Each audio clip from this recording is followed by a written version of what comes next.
Recently, I had the opportunity, the honor, and the privilege of sitting with Dr. Bernice King at the Carter Center, and we were talking about community organizing and how we can get the grassroots back motivated and so on. And I mentioned to her something that I had experienced a couple of years ago, which was a young girl, Egyptian girl, had heard Dr. King's speech, I Have a Dream.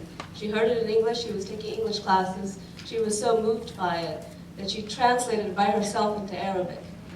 And after she translated it into Arabic, she printed it out on her own. This is a young, very young college student. She translated it, printed it, and in her neighborhood in Cairo went door to door and gave them each a copy of that speech. Many people had not heard of Dr. King or had heard of the speech, but now they had a copy of it in their homes. A few months later, this is all before the revolutions took place in these countries, a few months later, a friend of mine called me and said, I went to a Friday sermon in one of the mosques in that area, in that neighborhood.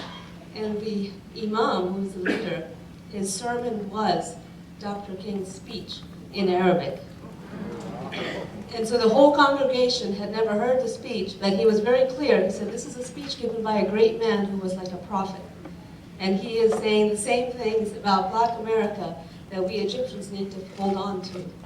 So you can imagine the congregation there was for the first time hearing these words, but was hearing it in their language and hearing it from their religious leader. And these were two incidents that were not connected by the same person. So the power of community and the power of words and the power of universality of Dr. King's speech especially, and not just this speech obviously, but all his words, but his vision is alive and well. And this is not even to talk to you about the people that I've met in India and in Indonesia and in the Philippines who have memorized many of his speeches and ways of speaking even, and emulating that.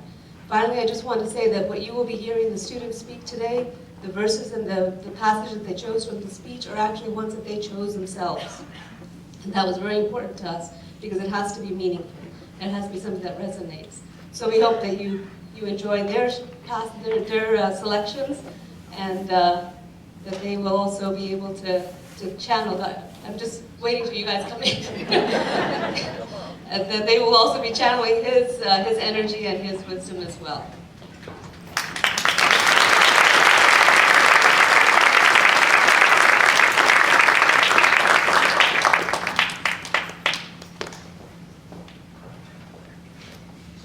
There is something that I must say to my people who stand on the warm threshold which leads into the palace of justice.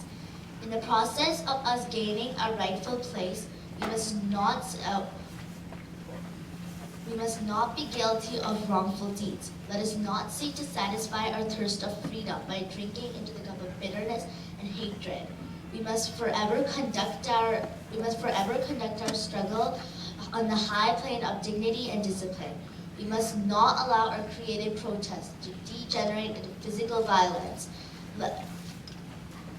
Again and again, we must rise to majestic heights to meet physical force with soul force.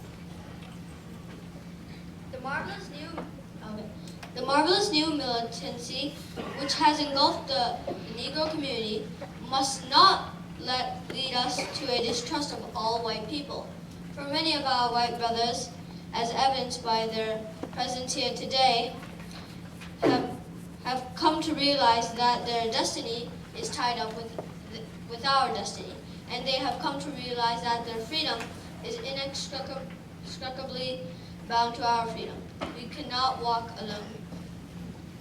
There are those who are asking the devotees of civil rights, when will you be satisfied? We can never be satisfied as long as the Negro is a victim to the unspeakable horrors of police brutality. We can never be satisfied as long as our bodies, heavy with the fatigue of travel, cannot gain lodging in the motels of the highways and the hotels of the cities.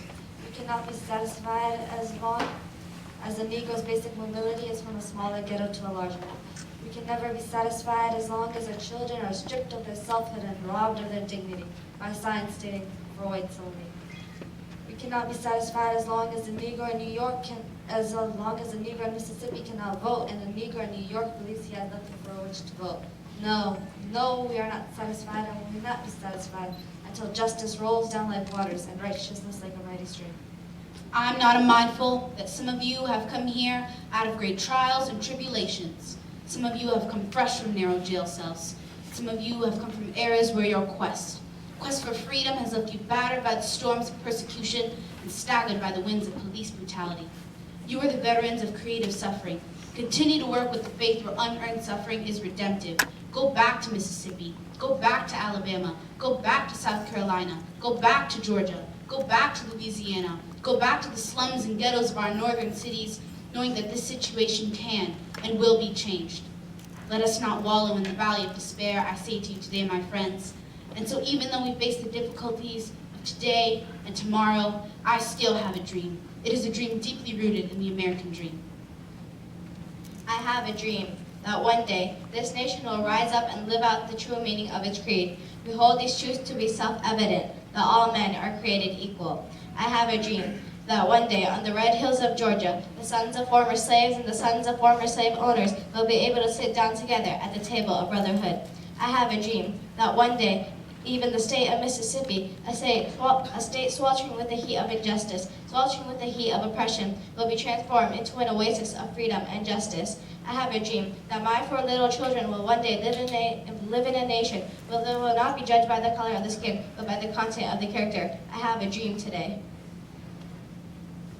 I have a dream that one day, down in Alabama, with its vicious racists, with its governor having his lips dripping with the words of interposition and nullification, one day, right there in Alabama, little black boys and black girls will be able to join hands with little white boys and white girls as sisters and brothers. I have a dream today.